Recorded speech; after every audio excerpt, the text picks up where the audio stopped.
question I have today is, how do I not beat myself up when I fail? This is a good one. This is a really good one. Fail is kind of a heavy word. It can mean a lot of different things. So let's unpack that. The best way to unpack that is to Google the word fail and see what the dictionary says. So the dictionary had two definitions, and it said fail can mean being unsuccessful in achieving one's goal. So let's start with that first definition. Yeah, goals suck. Goals suck. I don't care what you've learned about setting SMART goals and all of these external things, these like outcomes. We basically, anytime I've ever set a goal, it has been so arbitrary, like, I want to run a marathon in like this amount of time, or I want to make this much money, or I want to run this pace, like just literally just pulling a number out of the sky and setting this external goal, and then hustling and trying to achieve that goal, and then not achieving that goal, and then being like, wow, I must suck, right? Okay, so let's get rid of the idea of goals, because you're probably going to fail a lot if you're constantly focusing on this external thing. And instead of setting a goal, let's focus on creating an aspirational identity. This will guarantee that you're actually getting more focused, and you're actually guiding your actions better, like what you're doing day to day. If you set an aspirational identity, that helps you focus on the process, what you're actually doing day to day, how you're showing up, how you're creating evidence that you are and you're becoming, you're embodying that aspirational identity. And you're not waiting until day 30, you're not waiting until day 180, or you're not waiting until you hit a number on the scale, or you cross a finish line. Goals are fleeting. Even when we accomplish that goal, you feel great for like 15 seconds, and then you feel empty. And then you set another goal, or you don't accomplish that goal and you don't feel so good. So let's get rid of the idea of goals. Let's focus on the aspirational identity. Let's focus on the process, focus on the journey, and not the outcome. If you focus on the journey, you'll probably get the outcome that you want. It might not look exactly how you want it to look, but you'll probably actually get there. And then the beautiful thing about it is that you get to feel happy day to day. You don't have to wait until if you do or you do not hit that finish line. Okay, so that was the first definition of the word fail. Not successful in achieving one's goal. Let's focus on aspirational identity instead. The other definition was a fail was neglect to do something. Yeah, hi. Like, we all mess up. We all neglect to do something. We've all said, like, hey, I'm going to wake up early, and then not done it. Or we've all said, hey, I'm going to clean the dishes, and then not done it. Or, hey, I'm going to eat vegetables, or I'm going to eat less sugar, or whatever, and not done it, right? You actually have to mess up in order to see, like, hey, I said I was going to do this thing. I don't actually feel so good when I don't do this thing. I'm going to start doing this thing. Messing up is not that big of a deal, unless you add drama to it. When we add drama and we punish ourselves and we berate ourselves and we beat ourselves up, it's like we think all of that beating ourselves up is going to change what we do. But I have found in my life and with my clients, it doesn't actually work. It doesn't have the intended outcome that we want. So how do we stop doing it? How do we stop beating ourselves up? My suggestion, big, it is something that has worked for me. It's something that I have my clients do, and that is starting your day with a self-care session. Starting your day, one of the things, so having a dedicated time that you go in before you start doing anything for anyone else, and you kind of see what's happening in my life. Like, what am I creating in my life? Am I creating my life, or am I constantly consuming other people's lives? If you don't have this dedicated time to doing this work, I really don't know how else you're going to become the person that you want to be. So that would be my suggestion, is have this dedicated time that you can kind of go in and you can be objective instead of being like super irrational about the things that you've messed up on. One of the things that I have is a mindset direction card response. So I have like different prompts for people, like, hey, let's jump in and see what's that thing that's been weighing heavy on your mind, and let's write Because when you write, it slows your brain down. You can't go a million miles an hour. I know myself, when my anxiety kicks in, my mind is like jumping from like cloud to cloud. Let me go with this thought. Let me go with this thought. Oh my gosh, I'm a terrible person. Blah, blah, blah. When I write, I can be more rational. I can be more objective. I can be kinder to myself. Writing helps me. Writing is one of the tools that I use to manage my emotions, and it's something that I highly recommend for you. So let's pretend that you're this person who has dedicated self-care time in the morning and dedicated time for you to kind of go in and see what's happening in your life and rewrite the story that you want to actually be having in your life. So, okay. Let's see. So let's pretend that when it comes to those two definitions, let's focus on the not showing up for yourself, the neglect, like, hey, you said you were going to do this thing, you didn't do this thing. Let's focus on that one, that definition. So the event, you failed to show up for yourself. You failed to do the thing. You failed to write the blog post. You failed to eat the vegetable. You failed to do the workout. You didn't do the thing that you said you were going to do. Okay. So we have, I'm going to go over the left side and the right side, but the thought. So this event happened, and then that thought, that beating yourself up. I know for me, it would usually sound like, wow, you did it again. You didn't do it again, basically. Big surprise, you suck. You're always going to be like this. I don't even know why you even bother. You just suck, right? So that's the thought. And then what's the emotion? Feel sad, maybe angry, shame. Brene Brown's definition of shame is I am a bad person, feeling shame. Oh, I really do suck. I really can't get anything together. I said I was going to show up. I didn't do the thing. I really am just a terrible human. What's the action? Oh, you continue not doing the thing. So we think that beating ourselves up because we failed is going to get us to do the thing. But really what happens is you continue not doing the thing because you're like, well, if I'm a shitty person, if I'm a sucky person, if I'm a terrible person, what do terrible people do? Oh, they just don't show up. They don't do the thing. So the action is actually in inaction. You don't do the thing. And then it cements that belief. I'm always going to be a person who sucks. I'm always going to be like this. I'm never going to be able to change my situation. And that's Carol Dweck's fixed mindset. Beating yourself up is just going to perpetuate this. You think it's helping. You think it's going to make you a better person. You think that it's going to get you to do the thing, but you end up not doing the thing, or you do the thing, but it's like begrudgingly, and there's like no joy or satisfaction in it. So eventually you just stop doing the thing. So that's one way that we can go about things. But what if we didn't beat ourselves up when we messed up?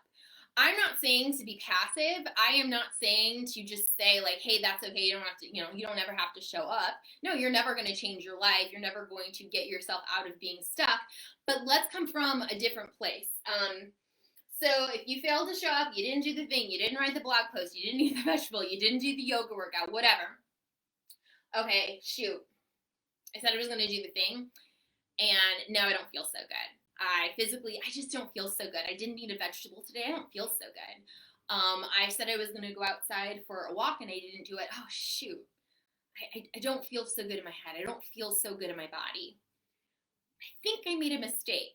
Wow, that's interesting. I'm a human who made a mistake. Shoot, right? So this one, like all of this shame, this one's just acknowledging like, hey, I failed. I made a mistake. I neglected to do something. The emotion, it's like, it's so less emotionally charged. You're frustrated because you said you were going to do the thing. You're frustrated with yourself, but you're also compassionate and hopeful. You're like, shoot, I made a mistake, but also I know that I'm the type of person who can continue, decide to show up. I can change. You're hopeful. And I also want to touch on this. There might be some guilt here. Guilt's not terrible. Guilt can actually motivate and can get us to do the action. Guilt, Brene Brown's definition. Shame is I am a bad person. Guilt is I did a bad thing. Shoot, I said I was going to show up. I didn't do it. Ugh, okay, I'm going to do it so I don't have to feel this guilt anymore. Shame, oh my gosh, I'm a bad person. I'm going to continue not to do it. This is not it's not a pleasant place to be, and it's not a pleasant place to or thing to have in your life. This can actually get you to move. Okay, so we're frustrated, but we're also compassionate and we're hopeful. We're humans that make mistakes. We're not perfect beings. Wow, crazy. The action, you're going to do the thing. You failed to show up to do the thing. Now you're going to do the thing. Or what I find is that maybe the thing that you said you were going to do was too big. Maybe you said, like, I'm never going to eat sugar again. I'm only going to eat, I'm not going to eat any carbs. I'm only going to eat vegetables and meat. Maybe the problem isn't actually you, but your system for eating healthy was way over the top. Maybe you said, like, hey, I said I was going to run 5 miles a day and I didn't show up. I didn't do the thing. Maybe your system for exercise wasn't all that great. Maybe we need to get a better system. Maybe you need a more simplified system. Maybe you need an easier system, right? So it might not just be do the thing. It might be create a better system. But the belief with this dimension is, wow, I really am a person who can figure things out. I am someone who can change my life. Neuroplasticity, I can rewire my brain. This is a growth mindset. This is a fixed mindset. We think that beating ourselves up is going to create behavior change, and it might for a little bit, but it's not a long-term way of changing your life. Coming in from a place of compassion, coming from a place of hope, acknowledging the mistakes that you've made, acknowledging, physically and emotionally the inaction or the action that you've taken, it's not leaving you feeling so great. And it's like, okay, cool. Like, I am a human who makes mistakes, and also I'm a human who can change my life. I'm not stuck. Getting out of that idea that you're stuck, or that idea that, whatever you've been able to accomplish during the first 20, 30, 40, 50 years of your life, that's it. That's it. That's just who you will always be. I mean, honestly, just having that belief that if you believe that you are stuck, you will stay stuck. I think I said it yesterday. Like, you're going to win whatever game you're playing. You're playing the game of, I suck. You're going to win that game. You will create a life where you suck and you don't get things done and you're stuck. I've done that. I've done that. It doesn't feel so good. So yeah, let's just make sure to do. Oh, the other thing I wanted to say was, get rid of the idea that you're going to be perfect along the journey. I used to talk a lot about food. I used to talk a lot about imperfect eating, right? And the idea of imperfect eating, it comes from the idea of, two, that you can learn to eat imperfect foods such as cookies or pizza, but also you're going to mess up as you're learning to eat those foods. You're going to binge at some point. You're going to go overboard. You're going to overeat at some point. I definitely overate when I was learning to have imperfect foods in my life. I definitely messed up. So getting rid of the idea that, like, success and failure are opposites. I've read this before and it's so true. Like, you are going to experience failure so many times on your road to success. You're going to experience it so many times. So messing up, and I think that's what the beginning of this, like, fail feels so heavy. Can we just call it like making mistakes, messing up? You are going to mess up as you are learning to do something new. The tricky thing about being an adult is that we think we should just already know how to do everything. And if we don't know how to do something, that there's something wrong with us. Or we neglect to acknowledge that a lot of adult learning is about implementation. It's not just about knowing something, it's about implementing it. And in implementing something and putting it into practice, you're going to mess up because you're trying different things. You have a schedule, you have responsibilities different than when you were a child. And also, it's been a while since you've started something new. If you haven't been in school for years and years and years, it's been a while since you started a new sport or met a new teacher or started a new class or like had to study for a test. It's been a long time since you've done something that you're not good at. When we're adults, we tend to pick the things that we're good at and then we just stick with that. Like, great. Like, I have crossed off all of the things I'm not good at. I'm just going to do the things that I'm good at. But then we just get into this stuck place. So get rid of the idea that you're not going to mess up on your road to changing your life, to becoming a healthy eater, to becoming a podcaster, to becoming a blogger, to becoming a runner, to becoming a daily exerciser, whatever that aspirational identity is. Get rid of the idea that messing up means that you are a failure. Get rid of that idea that that messing up, that the old belief that you're a failure. Get rid of that idea. What did I say? Oh, I started on all of this 6 years ago. I started on all of this, like learning to become a healthy eater, learning to become a runner, starting a blog, starting a podcast, doing live videos, doing interviews. Have I messed up in the last 6 years? Yes. Yes. Have I started projects and not continued on with them? Yes. Some of them I found like, hey, I thought this was a good project for me to work on. It ended up not being a good project and I had to stop. Was that a failure? Sure was. Or we can call it a mistake or a mess up.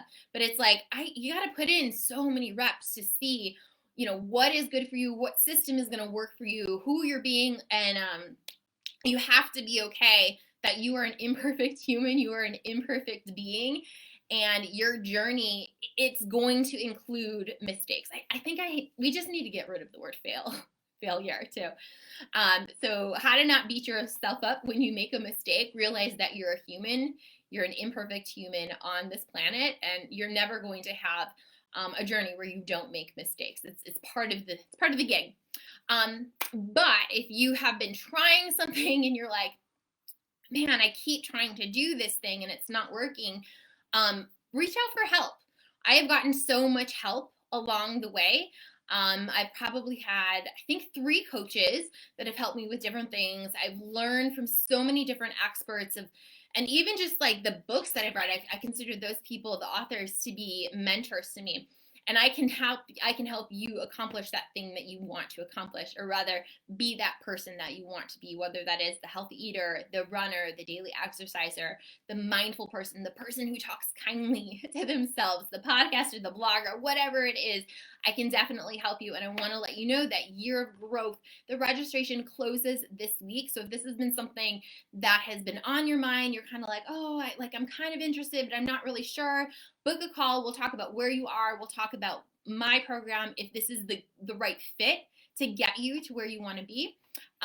Click the link below, or you can go to www.imperfecteating.com/YOG2021, and I will see you soon. Take care.